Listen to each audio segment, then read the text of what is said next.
안녕하세요. 양재민 선생님입니다. 6학년 체육 안전 5차 시 야외활동과 안전 수업을 시작하겠습니다. 오늘은 새로운 중단원을 시작합니다. 지난 시간까지 운동시설과 안전에 대해 배웠고 이번 시간부터는 야외활동 시 발생할 수 있는 안전사고와 관련된 내용을 알아보겠습니다. 수업 전에 교과서와 필기구, 공책이나 A4 용지를 준비해주세요. 수업은 교과서를 활용해서 진행하기 때문에 교과서가 반드시 있어야 합니다. 자, 그러면 지금부터 수업 시작합니다.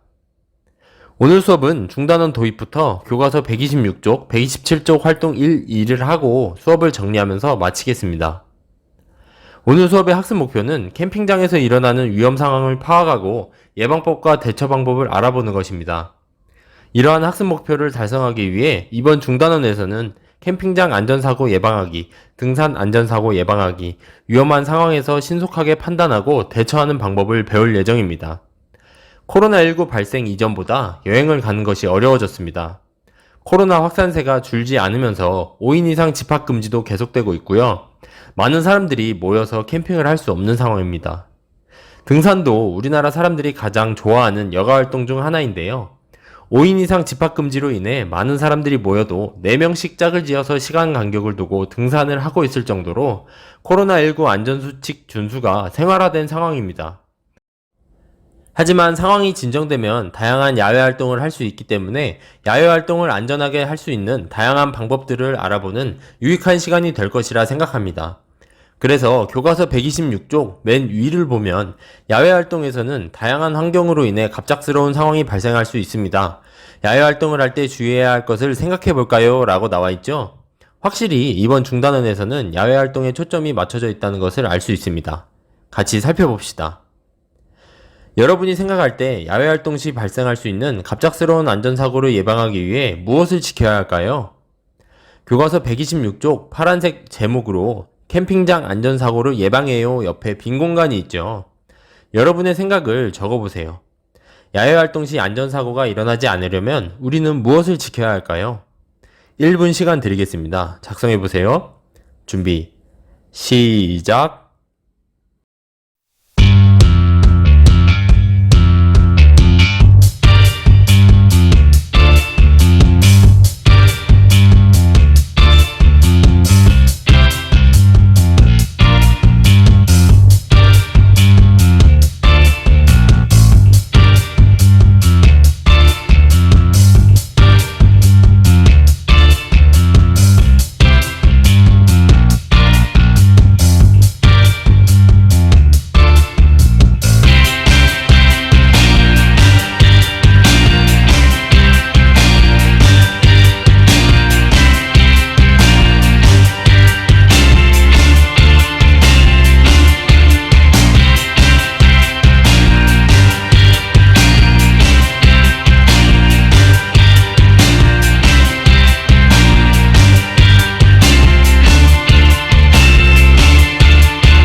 다 작성했나요?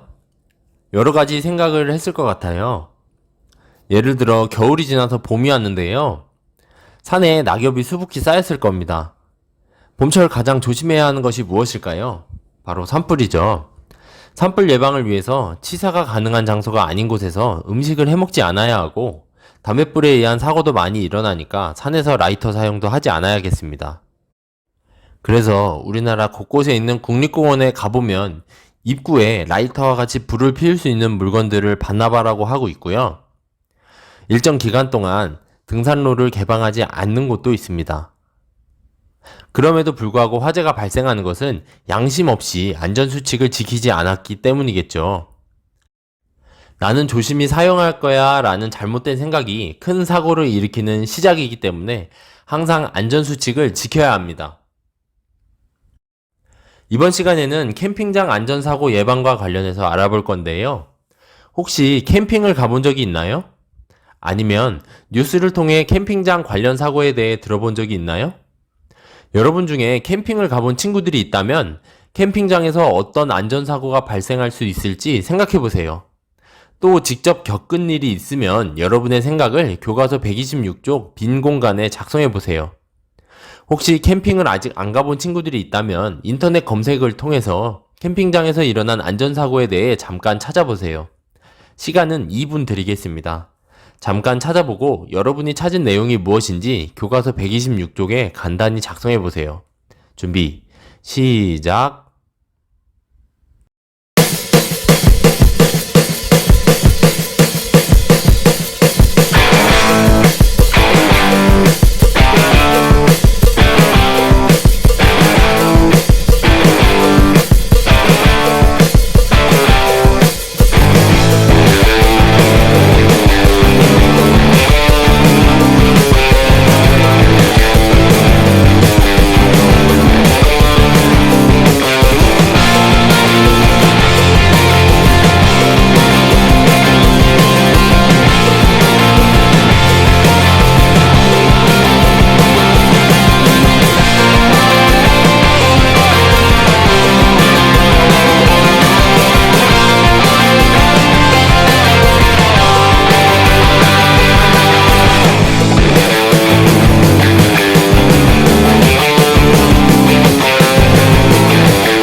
어떤 안전사고가 발생할 수 있을까요?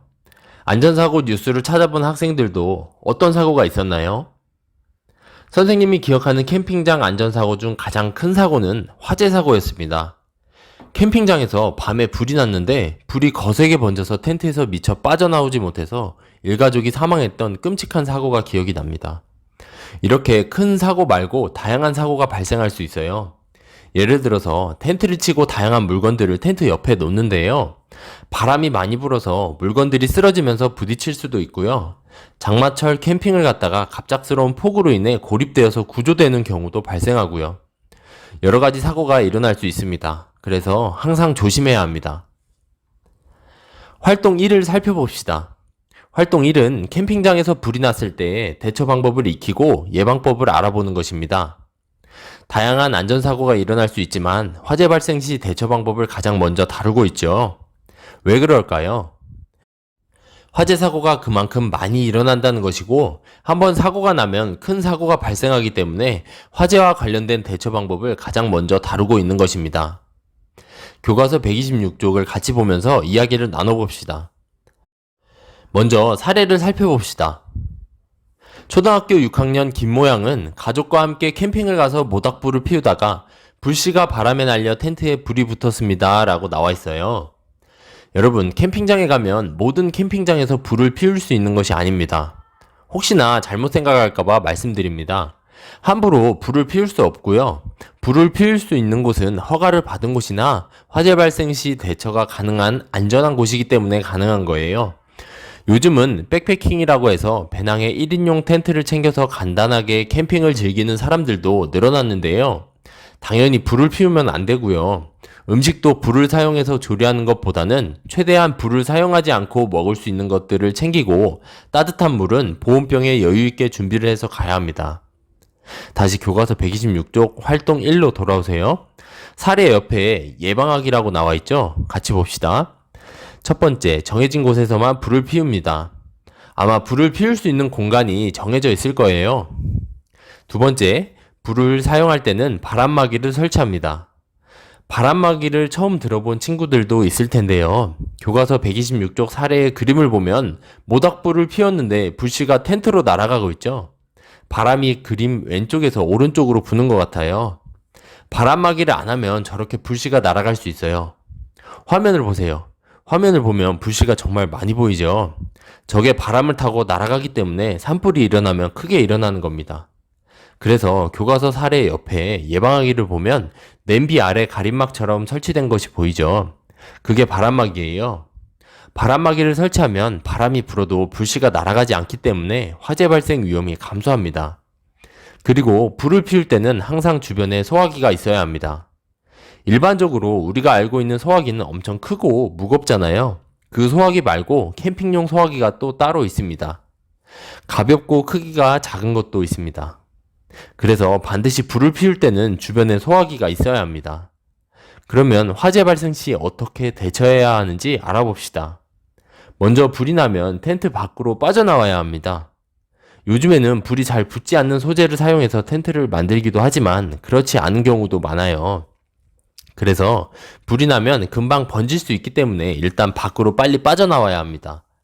그 다음에는 나 혼자 불을 끄려고 소화기를 먼저 찾는 것이 아니라 그림에서처럼 119에 가장 먼저 신고하고 또 주변에 알려야 합니다.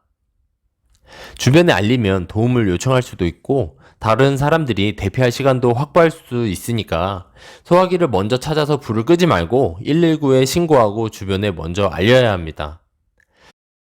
그리고 119 신고가 끝나면 소화기나 물을 사용해서 불이 더 이상 번지지 않도록 해야 합니다. 일단 텐트에 불이 붙으면 다시 사용할 수 없습니다. 그래서 텐트 주변으로 불이 옮겨 붙지 않도록 하는 것이 가장 중요합니다. 그래야 2차 사고를 예방할 수 있습니다. 이제 예방법을 알아봅시다. 캠핑장에서 텐트에 불이 나는 사고를 예방하기 위해 어떻게 해야 할까요? 먼저 정해진 곳에서만 불을 피우고 텐트와 적당한 간격을 두어야 합니다. 캠핑장 가면 정해진 곳에서만 불을 피울 수 있게 준비가 되어 있을 거예요. 그리고 텐트끼리 바로 붙어 있는 것이 아니라 어느 정도 공간을 확보하게 되어 있을 겁니다. 만약에 바로 붙어 있을 경우 불이 났을 때 옆에 있는 텐트에 바로 옮겨 붙을 수 있기 때문에 텐트끼리도 거리 두기가 필요합니다. 그리고 두 번째 예방법은 버너, 가스난로와 같은 기구를 사용할 때는 바람막이를 설치해야 하고요. 앞에서 설명한 내용이죠. 그리고 마지막으로 소화기를 준비해둬야 합니다. 교과서 127쪽 맨 위 안전 119를 보세요. 던지는 소화기를 본 적이 있나요? 그림에서처럼 던지는 소화기는 500ml 생수병 정도의 크기로 만들어져서 가볍습니다. 그래서 소화기 사용이 어려운 사람들이 화재가 발생했을 때 불길을 잡기 위해 쉽게 활용할 수 있습니다. 여러분 주변에 던지는 소화기가 어디에 있는지 한번 살펴보세요. 흔하지는 않습니다. 학교 체육관에는 일반적인 소화기가 곳곳에 많이 준비되어 있어요. 학교뿐만 아니라 여러분이 돌아다니면서 던지는 소화기가 있는지 한번 찾아보세요. 활동 2를 봅시다. 캠핑 중 가스에 중독되었을 때의 대처 방법과 예방법을 알아봅시다. 주로 겨울철 캠핑 시 많이 발생하는 사고인데요.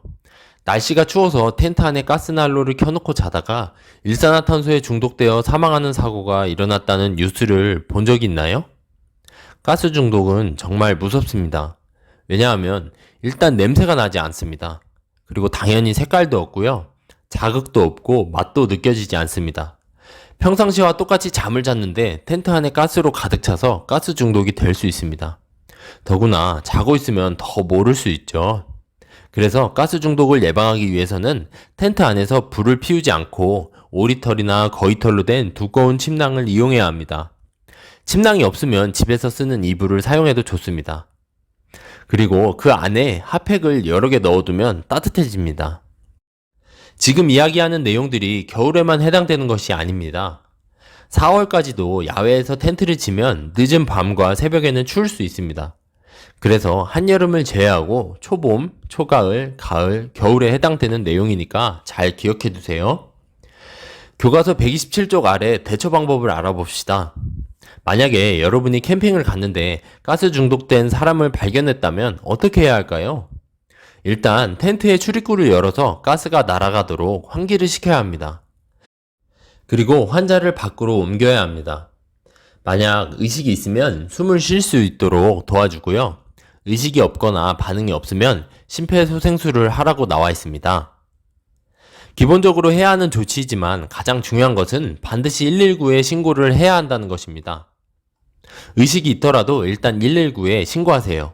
그리고 나서 119가 도착하기 전까지 환자 상태를 확인해 두고 119가 오면 어떤 상황인지 자세히 전달을 해야 합니다. 혼자 해결하려고 하지 말고 반드시 119에 도움을 요청하세요. 아무리 대처 방법을 잘 알아도 119가 와서 환자 상태를 확인하는 것이 더 큰 사고를 예방하는 방법입니다. 그래서 교과서 127쪽 대처 방법 익히기의 내용을 조금 수정하겠습니다. 첫 번째 그림은 맞습니다. 그런데 두 번째, 세 번째에서 의식이 있고 없고에 따라 119를 부르는 게 다르잖아요. 이 내용을 수정하세요. 일단 119에 먼저 신고하세요. 그리고 나서 의식이 있으면 물도 마실 수 있게 해주고 숨도 쉴 수 있게 해줘야 합니다. 만약에 의식이 없으면 119가 도착하기 전까지 심폐소생술도 하면서 기다리세요. 이해되나요? 가장 중요한 것은 텐트처럼 밀폐된 공간에서 불을 피우거나 가스난로를 사용하지 않아야 한다는 것입니다. 추우면 침낭을 이용하고 핫팩을 많이 준비해야 합니다. 오늘 수업을 정리해 봅시다. 오늘 수업에서는 캠핑 중 텐트에 불이 붙으면 어떻게 대처해야 하는지, 가스에 중독되었을 때 어떻게 대처해야 하는지 알아보고 각각 예방법을 알아봤습니다. 여러분이 반드시 기억해야 할 것은 119에 최대한 빨리 신고를 해야 하고 혼자 해결하려고 하면 안 된다는 것입니다.